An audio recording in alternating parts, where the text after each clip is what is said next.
but wrestling was something that allowed me to feel like I had control. It allowed me to feel that, oh my gosh, I can control the outcome by what I put in. My input equals a lot of the output of like metals. And I created something in a phrase that I talk a lot about called disobey average.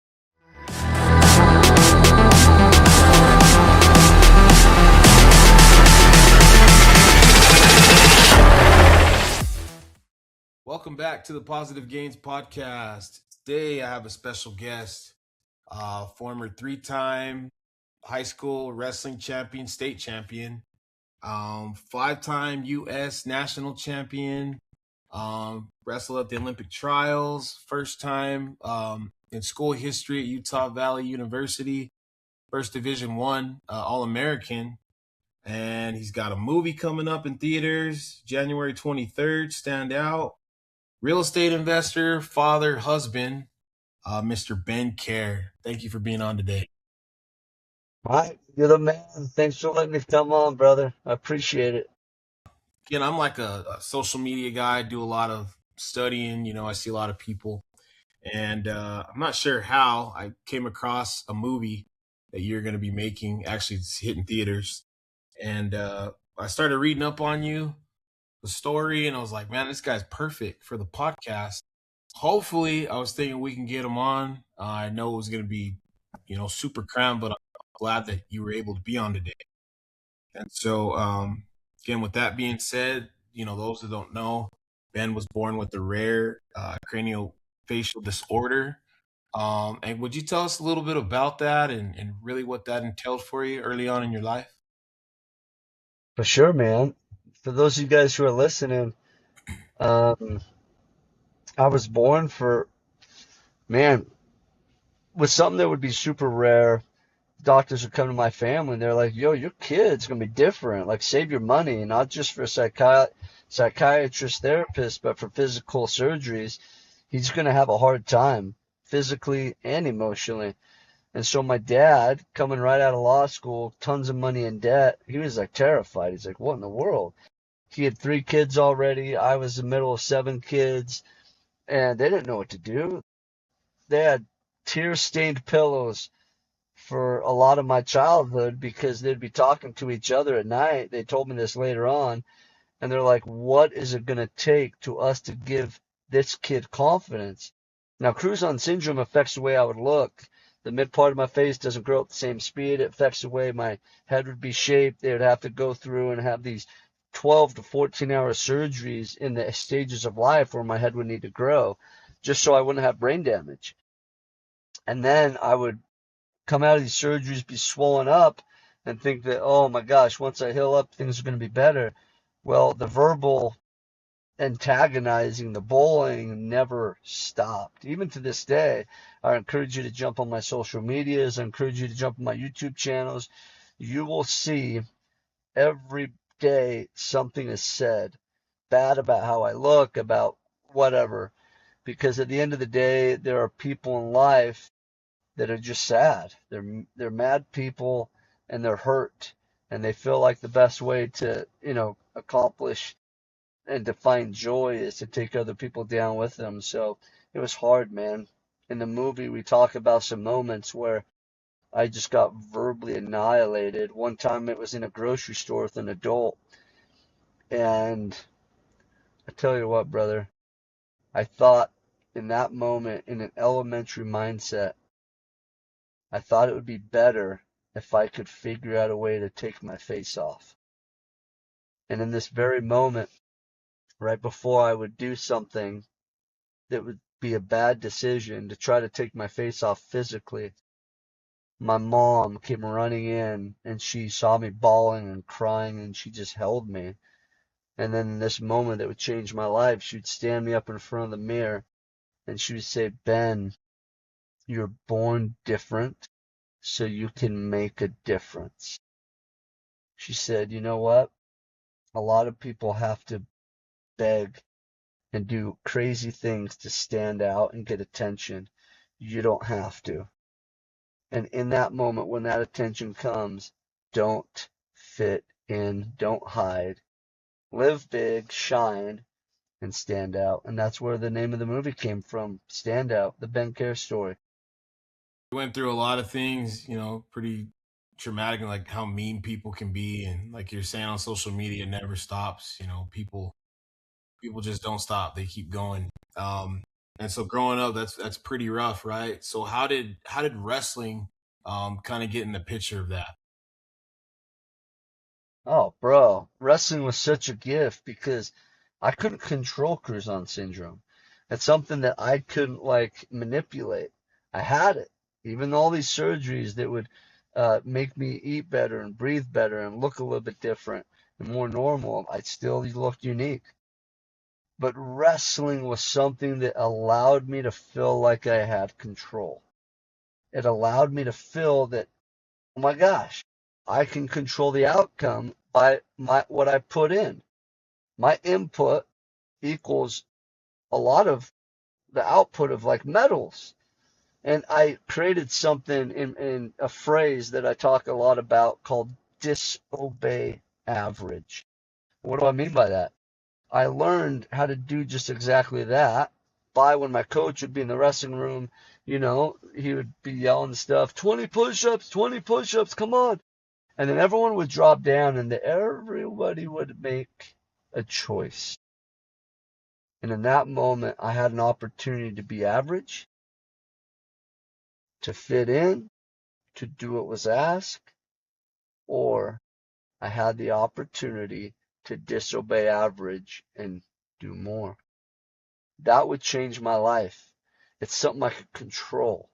It's something I could gain confidence in to the point to where I would get on the scale right before weigh-ins, and I would look down the line of people that would be weighing in, and I would think, I've outworked all these guys. Nobody here, when their coach told them to do 20 push-ups, did more than me. I would learn how to win these matches way ahead of the match. What's like sort of goals did you set for yourself when you were, trying to wrestle? Like, was it just maybe I want to be, champion of this or that, or I'm here, or I want to take everything? Like, what were your goals that you set out to do?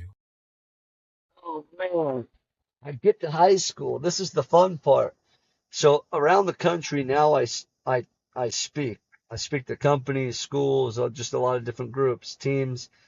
And the one thing I talk about is calling your shot. Call your shot. Put yourself out there. And so I've discovered the 3 points of how to achieve 5% of your goals. Now, if you tell that to someone, they're like, what the, how do I achieve 95% of what I should have to go after? Well, I figured it out. I've studied some of the most incredible, successful people in the world, and they all do 3 things. And I did this. So I get to high school and I did these 3 things. Number one, call your shot. Put it out there to the world. Make it super clear what it is. And I did it. I got a Letterman's jacket. Mike, you know what a Letterman's jacket is? Yeah. Yeah. So I got a Letterman's jacket, early Christmas gift, sophomore year. My high school started in sophomore year. So it was my first year in high school. I win a state title. My goal was to be a 3-time state champion. So my parents came to me after I win. They're like, Ben, we want to give you an early Christmas gift. And so on my Letterman's jacket, I put all these patches. And on my right shoulder, I put 3XSC. As a matter of fact, I have a sticker of it right here. So on this Letterman's jacket, you can see it. It says 3XSC. That's what I did. And then it says Stand Out. That's the name of my movie. I did that on my Letterman's jacket when I was a 1-time state champ. I called my shot, baby. Number 2 thing, in order to achieve 95% of your goals, is you have to have people in your corner that hold you accountable. I call them shot callers. Now, for you, it may be a coach, it may be a trainer, it may be a friend, it may be a mentor, maybe a mom and a dad, a brother, a sister, whoever it is. People that are going to help you achieve your goals. And then number 3, in order to achieve your goals, You have to put a timeline on it. It can't be, I'm going to be a 3-time state champion in the next 20 years. Nah. You got to put a timeline. Now, so for me, it was easy. It was in high school. So you have to have a shot clock. So I learned early on, if I learn how to call my shot, I put this on my letterman's jacket. If I did that and made it clear, if I told other people about it, they could hold me accountable. So if I fell, I just don't like fell in silence. I'm like, oh, good. Nobody was holding me accountable. It doesn't matter if I win or not. Like, it doesn't matter. Nobody's holding me accountable. You don't achieve big things without other people not knowing. People need to hold you accountable so that when in the moment you don't feel like you want to achieve it, they step in like, you got it. I did that. And I was able to put myself out there, even to the point to where the doctors would come up to me in high school and they're like, Ben, you need a surgery, dude. You were supposed to have a surgery at the age of 10, 12, 13. You're 16, 17, 18 now. It's to the point that, Ben, this is dangerous. Like, I would put my finger in my mouth, bite down, and not touch my finger because of the massive underbite I had. The mid part of my face was so squished back that when I would wrestle, I'd have to have my mouth open just to breathe. So my mouth would get all bloody because it would get hit all the time. I would have headaches because the pressure in my head. And I couldn't sleep very well because my nose was so compacted. I'd snort out loud, so I couldn't sleep. So I remember the doctor came to me, but because I had these goals, that directed my vision, that directed my life, that directed my path, not the outside things. My doctor said, Ben, you have to have this surgery. It's life-threatening. I said, but doc, can I wrestle if I have the surgery? He answered, Ben, do you want your face fixed or not? That day, I fired my doctor. That day, without a plan B, I told him, all right, fine. I'm not going to do it because I had one goal, to be a 3-time state champion. There's nothing, including my doctor, that would step in my way to make me not achieve that. There's a guy named Mark Schultz. He's a world Olympic champion. He's played by Channing Tatum in a movie called Foxcatcher. You've seen it? Good movie. Very good movie. It is a good movie. So I go to Mark Schultz after I get done graduating at Utah Valley University. He says this, and this would be an example of where my mindset was in high school, that I was on the right path. He told me, Ben, I hear you're going to the Olympic trials. You're going to train for the Olympics in 2012 for freestyle. I said, yeah. He's like, can I give you a piece of advice? I said, I was just about to ask you for it. He said, Ben, listen, the noise needs to be pushed out. Let me tell you what I mean. You need to commit social suicide, physical, emotional, mental. Everything needs to be pushed aside for this one focus. It's January, Mike. So many people come out and set their goals. And if you have a big enough goal, your life won't be balanced. I went to a training just earlier today about balance, but we made it very clear that you can't be balanced if you're going after a crazy, audacious, gnarly, almost impossible goal. Why? Because you have to go all in that one thing. And your family will take second position sometimes. Your faith, your religion will. Meaning you may not go to some Sunday school sometimes. Your finances will. Your health will. If you're going after this goal, that's sometimes how it's going to be. He was a perfect example of that. Now, should you have your life in balance? Yes, as much as you can. But are there moments that should go out the window to get things done? Everything else, you have to commit suicide in every other aspect of life? And I would say yes. And because I was in high school and I was in that mentality, my doctor, my health, I said, nope, That's secondary. I'll have my surgery after high school when I feel it's fit.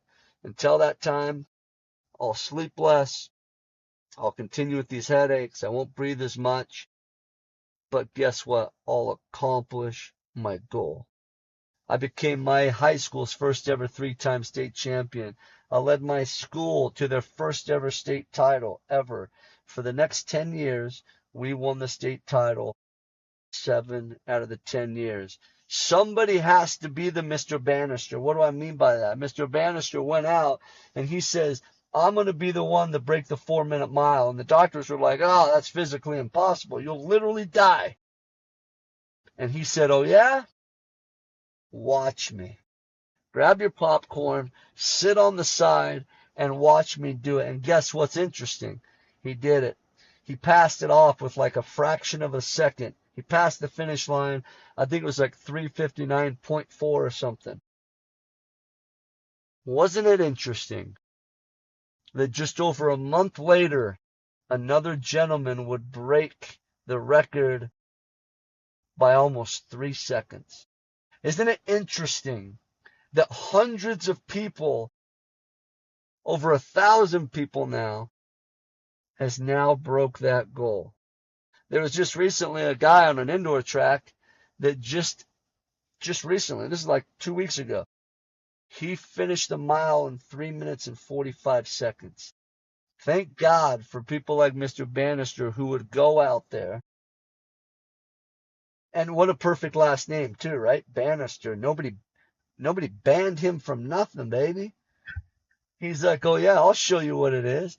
Isn't it interesting that somebody called their shot? Somebody talked about doing it. He put the people in his corner. He made it happen, just like Babe Ruth in the middle, 19 something in his World Series. He's in the finals. What happens? He points to the fence, called the shot, and by golly, he did it. Now, not only did he do it, he set a precedence. It doesn't mean you can't fail. You're gonna fail. You know how many times he probably called his shot in practice and just struck out? So it's time for us to call our shot, man. Now more than ever, 2026. Go out, call your shot.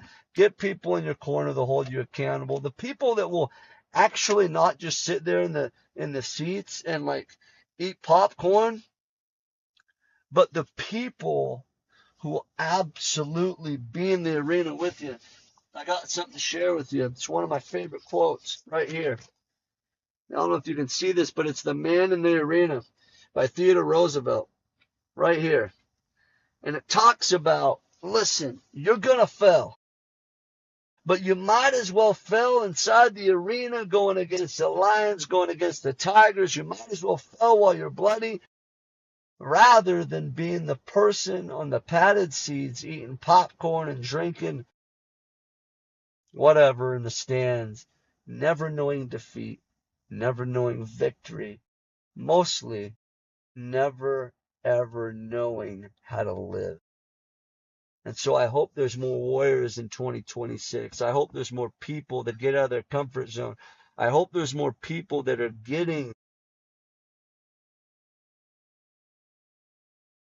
out there and learning how to live, man. I agree. I mean that's my goal for everybody is to get busy, doing something that they're passionate about. And for you though, like in high school, to call your shot, I mean, is again, it's one thing to do it. Kids make goals all the time, but like you said, very few follow through or have people to hold them accountable because accountability can't just come from within, right? Like you said, it has to come from the people in the corner, the coaches, the parents. It's definitely a team thing. I'm sure people looked at you crazy when you call your own shot and say, I'm going to be a 3-time champion. I'm sure there was a lot of doubters that looked at you. And even when you win, still doubting, right? Like, well, you're a 3-time champion, but what's going to be next? Right? And then you transition into college. How did Utah Valley University recruitment come along for you? Was that the number one spot for you? That's my first question. And number two, how important is it, excuse me, for kids to actually pick somewhere where it's gonna fit, right? Because we see a lot of like portal stuff right now, and kids aren't fitting in schools. They've got other motives, and I understand the money, but how important is it to get a right fit? But I am so glad. I mean, it's kind of a double-edged sword. It would be really nice to have the NIL money today, but I am so grateful I didn't too, because that would have. I hope it wouldn't have swayed my decision, but you think about that, right? You're like, holy cow, why do people do what they do? Um, my recruitment process was very unique. This is why out of high school, I knew I was going to go on a mission for my church, and I knew I had to have a surgery. I finally had to push it off so long, but I accomplished my 3-time state championship. I got 5-time national champions. I won Fargo. I double champed in Fargo my senior year. Well, I doubled in the world trials, got all my stop signs. I'm like, oh, now I'll take the surgery, knowing that I'm going to be off for 2 years on my mission. Well, I gray shirted in Oklahoma. So I was in Oklahoma. I was a Sooner with Tion Ware. Now he's in Colorado coaching. Sam Hayeswinkle, he was the Olympian 2012. I mean, Jack Spates was there. Our team, we took third in the country. I mean, they were one of the best in the country at that time. So I went on my mission, came back, and for some reason, I was close. I was probably the closest to God I've ever been, because every day on the mission I'm serving, I'm reading scriptures, I'm praying to Him time in and time, like day in and day out. I'm serving every day, helping people with service and chores and service projects and whatever. And so I was so close in my communication with God that I would pray about it. And the best option for me that my heart told me was Boise State. And on paper, that didn't look so bad because like Boise State at that time was top 10 in the country. And I'm like, all right, well, at that point, it was the closest program to Utah that was Division One. We didn't have a Division One program. And so they write me. This is when Chris Owens was there and stuff. And I verbally commit. I'm like, yeah, this seems like it's right. Let's do it. So before I got the docs to sign, everything changed. Utah Valley University now went D1. And my club coach growing up got the job. And I'm like, wow, this is totally different. But there was a catch. The contingency was this. Since it jumped, the biggest jump in NCAA history, it went from junior college to D1. It didn't go NAIA, D3, D2, none of that. It went JC to D1. No school had ever done that, and no school will ever do that. They won't do it again. That Utah Valley was required to have a 7-year, not 1, not 2, not 3-year, 7-year provisional status. What does it mean? For 7 years, nobody that was an athlete could go to postseason competition. What does that mean? It means that I would wrestle the entire year, beat like ranked dudes, and never be able to go to postseason. So I'm like, why would I do that? So I came home. I said, Boise State, hold on. So I came home. I went to Boise State. I went to Utah Valley on 2 recruiting trips. And I decided, I personally on paper decided that's how I was taught to make decisions is paper, pros, cons, picked one the best that makes sense and choose it and then take it to God. Well, I did that.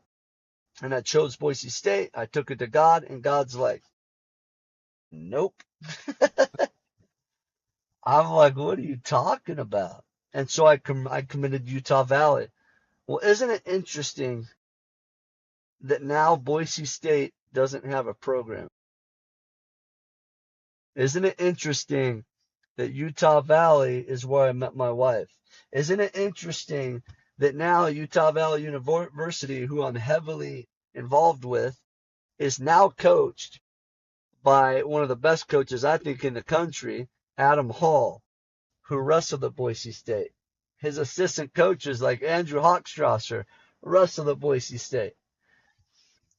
And it's crazy to think how God knows the next step even before we do. I met my wife and I ended up coming here and I became Utah Valley University's first ever All-American. I went in my senior year into the tournament unranked. This was before they ranked all the athletes. So I was outside the top, I think it was the top 12 or so. So I wasn't ranked.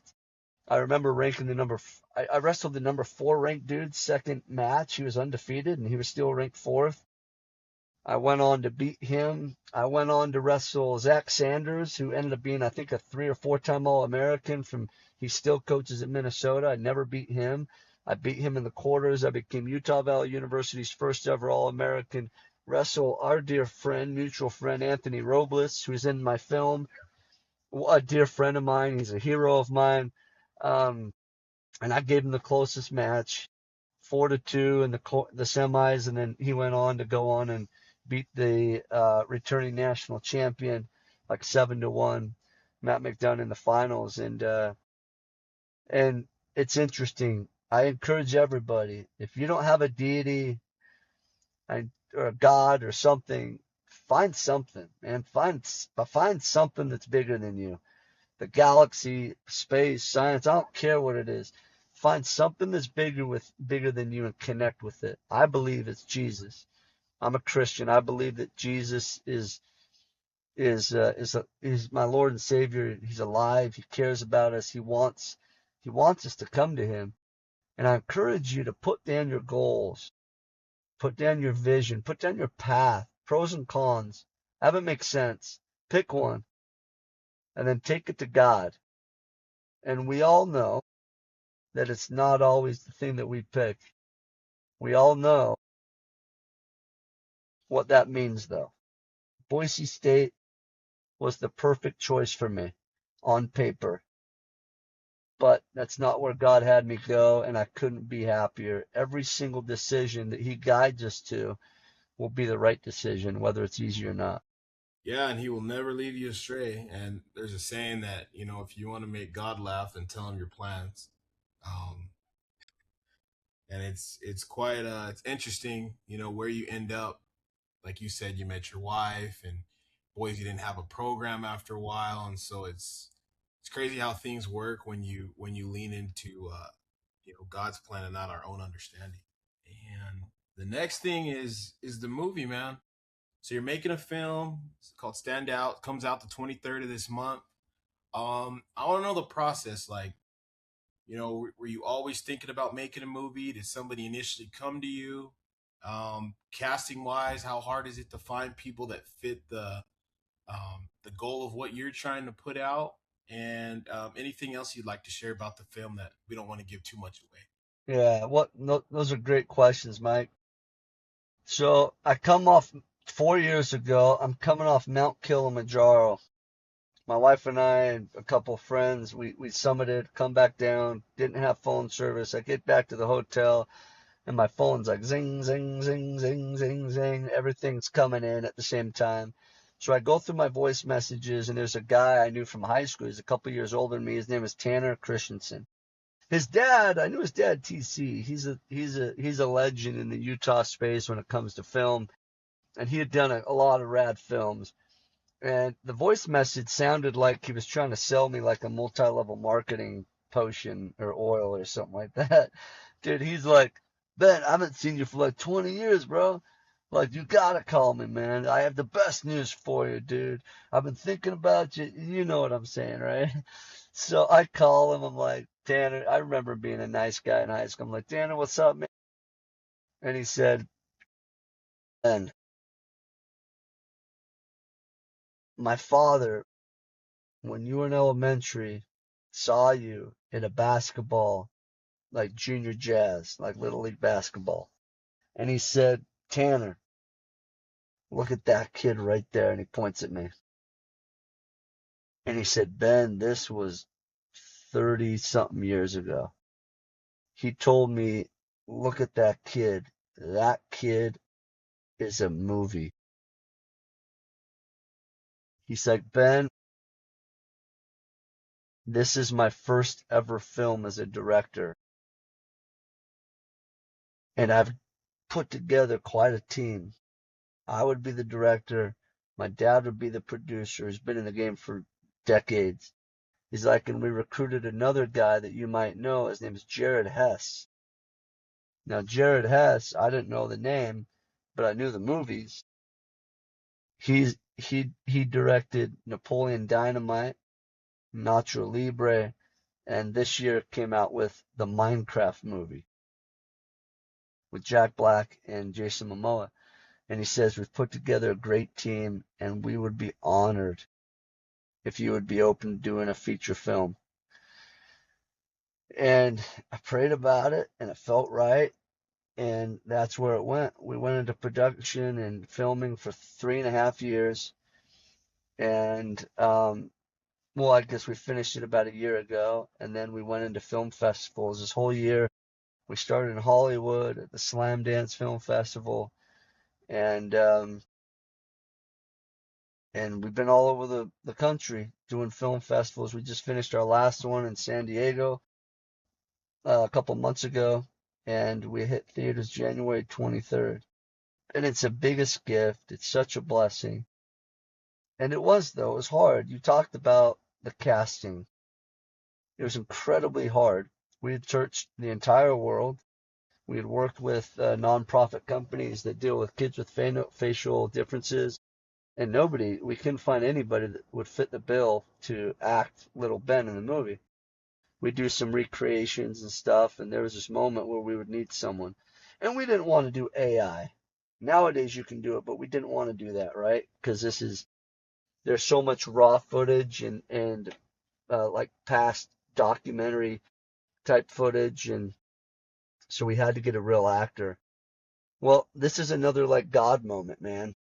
So we're praying, like, let us meet this guy, lead us to whatever. And we're just a few weeks before filming, and we're like, oh, geez, we're going to definitely get the industry pissed at us. We're definitely going to do that by doing AI. So I get this call, and it's someone that found me on social media, asked for my number, and I took the call. And it's a family with the last name Fieldings. And they said, Ben, would you please come over this next Sunday and have dinner with us? I'm like, yeah, sweet, man. Tell me about yourselves. And he said, we have a 5-year-old son named Colton, and he has crouzon syndrome. We've been following you guys for a while. Do you mind coming over? So I showed up, me and my family, and they opened the door, and I'll never forget. I walk in, and I meet the parents, Annalie and Jordan, great family. And then I look down, and there is like little Ben, dude. And it's Colton. He looked like me. He acted like me. Same color hair. And that day I found out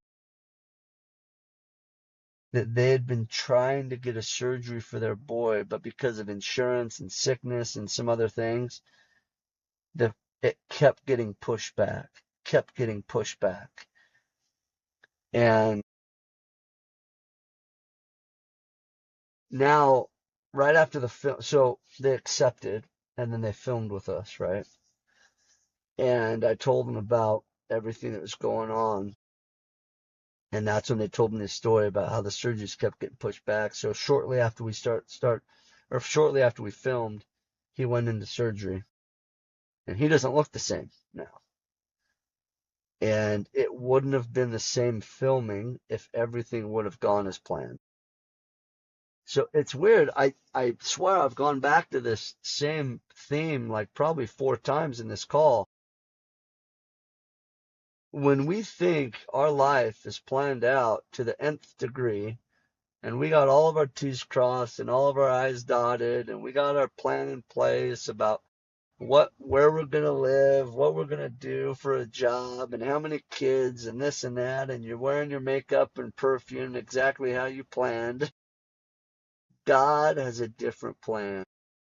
And I'm going to speak to somebody out there. My goal is every time I speak on stage or something like this, or I present on a podcast or something, I just hope and I pray that there's one person out there, and hopefully this person's listening. Whoever's out there that just feels like they're in the darkest tunnel, the darkest abyss, because things haven't been going the way that they're supposed to be going. You've prayed to God, you know the path that seems greener on the other side, but it's not. And so you feel like you're walking down this road that's just rocky.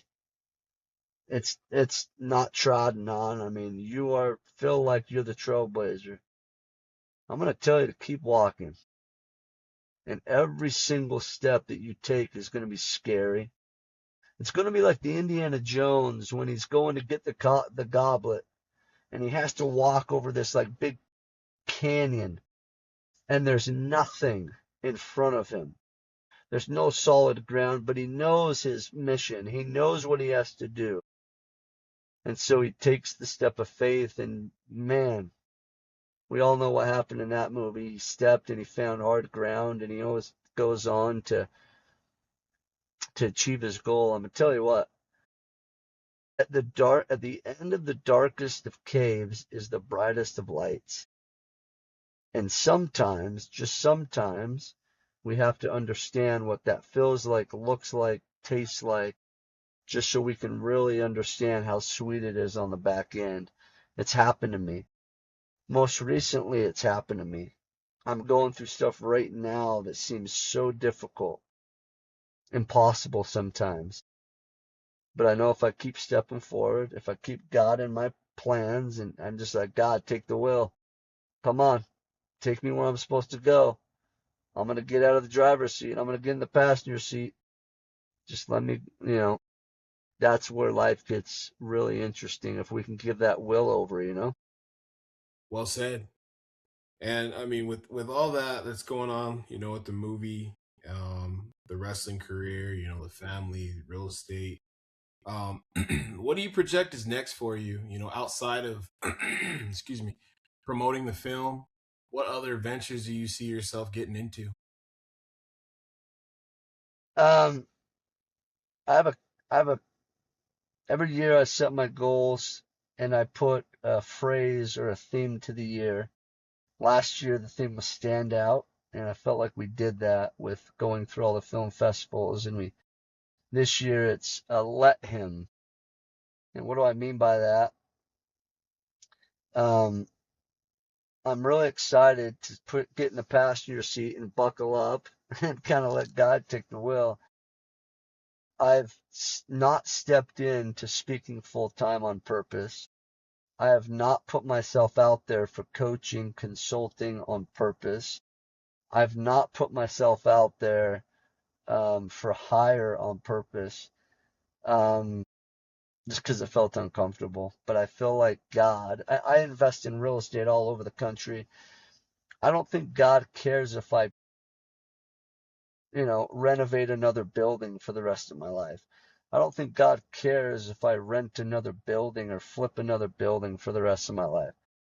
I think He cares about His kids, and I think He's given me a cool opportunity and it's humbling to know that He's given me the opportunity to be in front of people and to allow them to know that their difference, their trials, their obstacles in life are the biggest gift. Crouzon syndrome was the biggest curse for me for many years. I've learned that it is now an incredible gift. I believe Jesus Christ came back and had the scars in his hands on purpose. He talks about in the Bible how not a hair of our head will be lost. We'll come back in perfect form from the resurrection, right?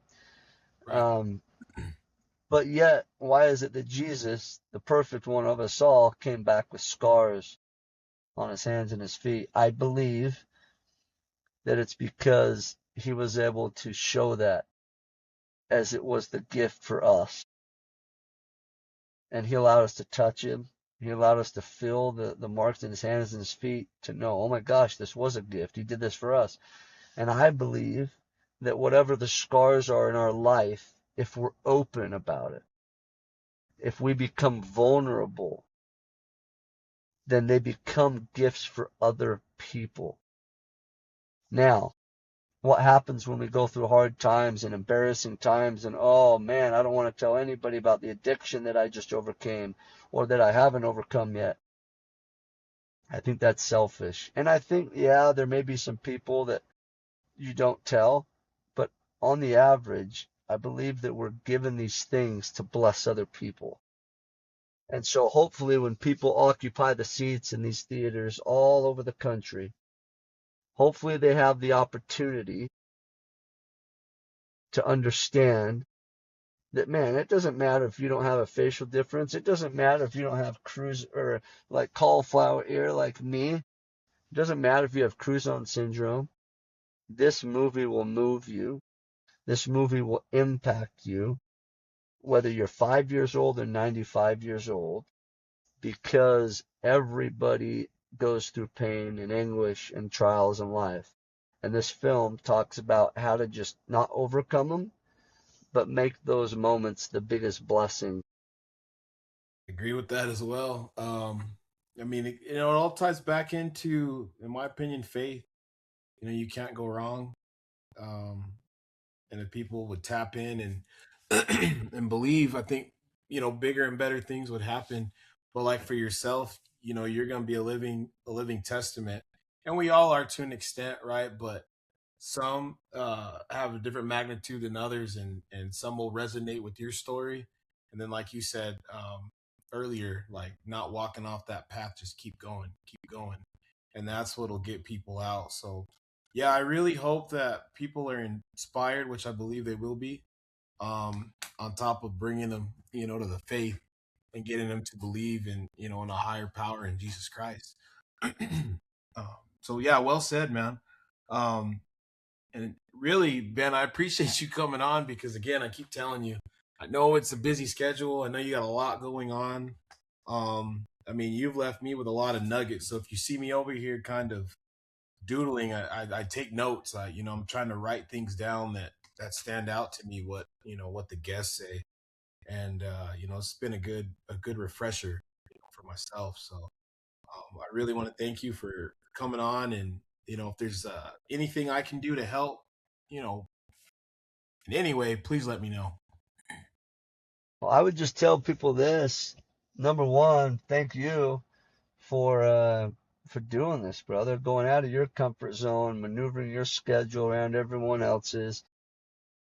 This is like this is like a living journal for you, I call it. These are living journals that once this is done, this lasts forever, brother. Your kids and your grandkids forever will be able to hear this podcast. Understanding that we'll have similar technologies going forward, they'll forever listen to this journal entry today. Now, if you guys feel like what we've talked about is inspiring or inspiring enough for you to see the film, Stand Out comes into theaters January 23rd, and you can find all the theaters it's going to be going into at standoutfilm.com, standoutfilm.com.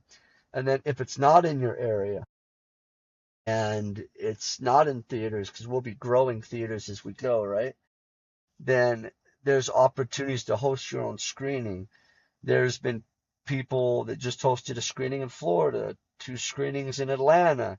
They've done them all over the country. We're doing one in San Diego in a couple weeks, all over Utah and nearby states. If this is something that you feel like can inspire you, I know it will. Um, then you can book your own screening near you in a theater, and my team will help set up that entire thing. But go to standoutfilm.com for any of those. Um, if you want to do any of those things. And Mike, I just appreciate you, man. Thanks for taking your time and your talents to be able to spread light to other people. Thank you. And if you ever want to come back on, please let me know. It's been an inspiring message again, and I appreciate you. Thanks, brother.